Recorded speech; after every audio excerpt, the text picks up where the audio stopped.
The recent 3.5 Archon quest, or more commonly referred to as the dainsleif quest, dropped a whole bunch of exposition as to the law of Teyvat. But among the many new questions we now have to suffer with, it brought back something mentioned quite a while ago. I don't blame you if you didn't recall what this was, as even I forgot about it, but it seems that the Loom of Fate plan has reared its head once more. What exactly is the Loom of Fate though, and why has it resurfaced after all this time? Before we dive deeper into this mystery, if you want to see more Genshin Impact content, do consider subscribing to the channel. Chronologically, the Loom of Fate was first mentioned by Clothar Elberic during the flashback we see in 3.5. As you know, after the Traveler and Clothar first meet the Sinner, Clothar was imbued with the power of the Abyss. This abyssal power then somehow transferred to his son Caribert, who shortly after receiving it seemingly regained his mental faculties. At first, Clothar assumed this to be the effect of the medication he had given him, but later realized this was related to the actions of the Sinner and exposure to abyssal energy. It is at this realization that Clothar reveals his true identity and that his son had become the Loom of Fate. He also goes on to say that abyssal energy was something the people of Khaenri'ah had long looked into, and becoming the Loom of Fate allowed his son to chart his own destiny. We'll get back to this point in a little bit. So how does this tie back to the events of the stolen Archon statue when the term Loom of Fate was first mentioned to players? During that particular event, the Loom of Fate was mentioned to be a grand plan of the Abyss Order, with the theft of the Archon statue being an initial stage. The details are not explained, but we know that this initial stage involved using the Archon statue and the eye of the first field tiller to corrupt the ancient god Osial. The main goal was to change and corrupt the ancient god's body into something akin to a mechanical god with the ability to seemingly topple the gods of Celestia. As this was only the initial part of the plan, we don't know how many more steps there are in total before the Loom of Fate plan as a whole is considered to be complete. There is, however, enough here for us to guess at what the ultimate outcome might be should the plan succeed. Given that Clothar Elberic is the founder of the Abyss Order, it's likely that the outcome they wish to achieve is the very same thing that Caribert is said to have gained. As mentioned by Clothar, becoming the Loom of Fate allowed Caribert to essentially define his own fate. Clothar, having witnessed this himself, likely now believes that the key to achieving this is locked behind abyssal powers, or at the very least, it is possible to gain freedom and decide your own destiny. This makes me think that most living beings in Teyvat are in fact bound to a specific fate unique to them.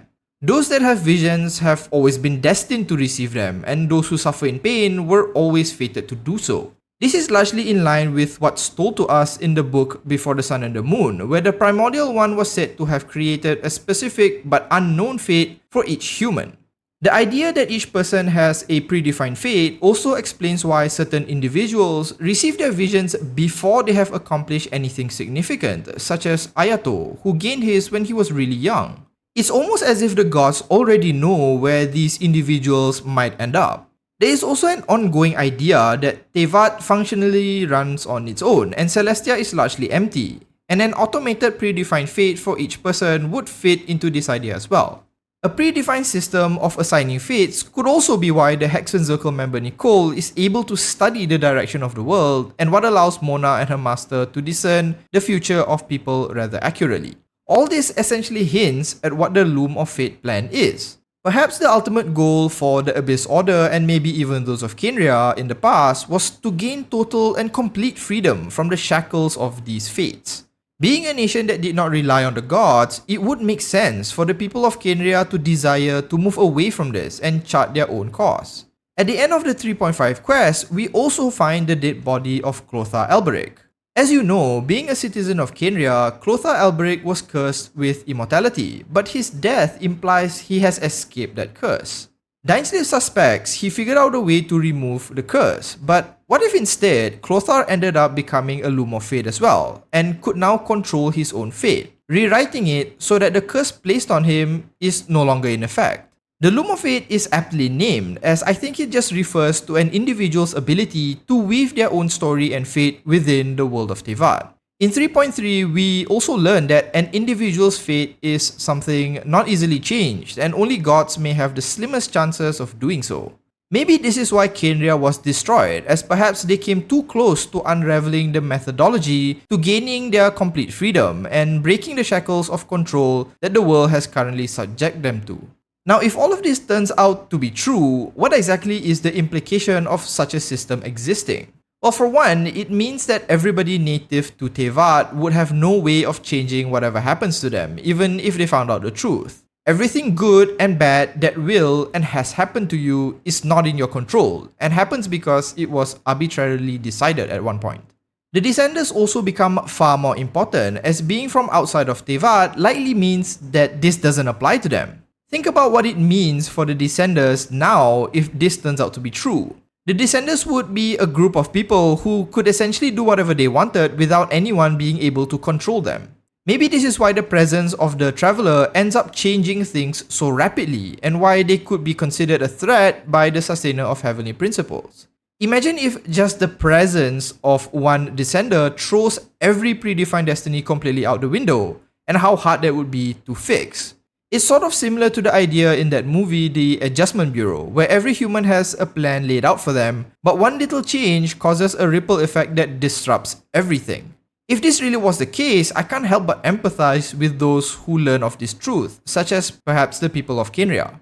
Now, since we don't know the full story, this might not be a completely bad thing. Perhaps the sum of all these individual destinies are meant to accomplish a larger plan that would lead all the living beings in Teyvat into some sort of happy ending. It's also possible that simply allowing everyone to act of their own accord has led to chaos in the past, and why this system is in place today. We obviously can't know for sure at this point, as we have only recently learned of these revelations, and I suppose in due time more will be revealed. So functionally, I think the Loom of Fate is a state one can achieve, where an individual gains control of their own fate and destiny. There are likely other ways of achieving this, but for now, it seems only the power of the Abyss can grant someone the ability to break these shackles.